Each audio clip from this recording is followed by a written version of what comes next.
என்னப்பா பிரச்சனை? மயங்கி கீழே விழுந்துடுறாரு ஐயா.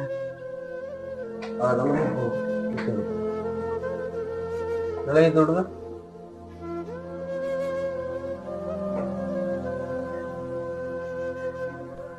ஸ்கேன் ஒன்று எழுதி கொடுக்குறேன், அதை எடுத்துட்டு வந்து கொடுத்துருங்க. ஸ்கேன் எடுக்க சொன்னீங்களே, அதை எடுத்துன்னு வந்துட்டேன் சார். சரி கொடுங்க.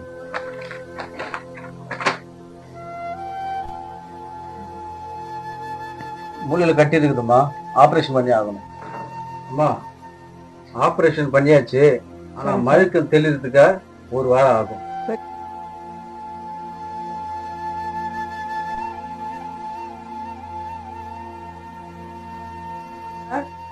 இன்னும் ஆபரேஷன் பண்ணி என் பையன் 1 மாசம் ஆகுது சார், இன்னும் கண்ணு முழிக்கலையே. நாங்க இது வரைக்கும் 10 லட்சம் செலவு பண்ணிக்கிறோம் சார், இன்னும் என் பையன் கண்ணு முழிக்கலையே. சாரி மேடம், எங்களால் முடிஞ்ச அளவுக்கு ட்ரீட்மெண்ட் பார்த்துட்டோம். இனிமேல் கடவுள் தான் காப்பாற்றணும். உங்கள் பையனை வீட்டுக்கு கூட்டு போயிட்டீங்க. நீ காப்பாற்ற முடியலையே, நான் எவ்வளவு பணம் செலவு பண்ணினேன். டாக்டர் கூட கை விட்டுட்டாங்களே, என் புள்ள படுக்கடியா இருக்கிறேன்.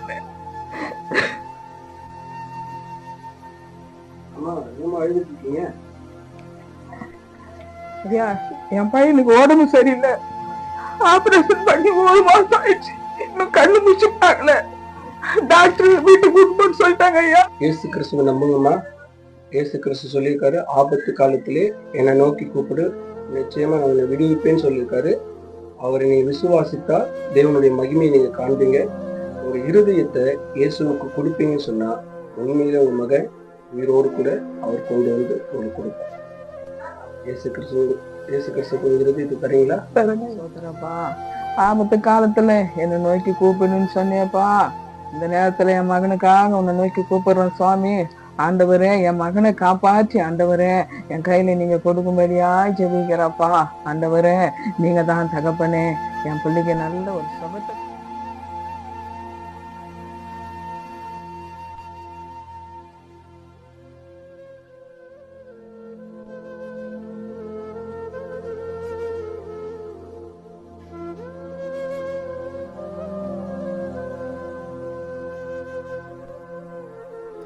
ஆபத்து காலத்திலே என்னை நோக்கி கூப்பிடு, நான் உன்னை விடுவிப்பேன், நீ என்னை மகிமைப்படுத்துவாய். சங்கீதம் 50வது அதிகாரம் 15ஆம் வசனம். சிலுவை யாத்திரை மினிஸ்ட்ரீஸ் லைக் பண்ணுங்கள், ஷேர் பண்ணுங்கள், கமெண்ட் பண்ணுங்கள், சப்ஸ்கிரைப் பண்ணுங்கள்.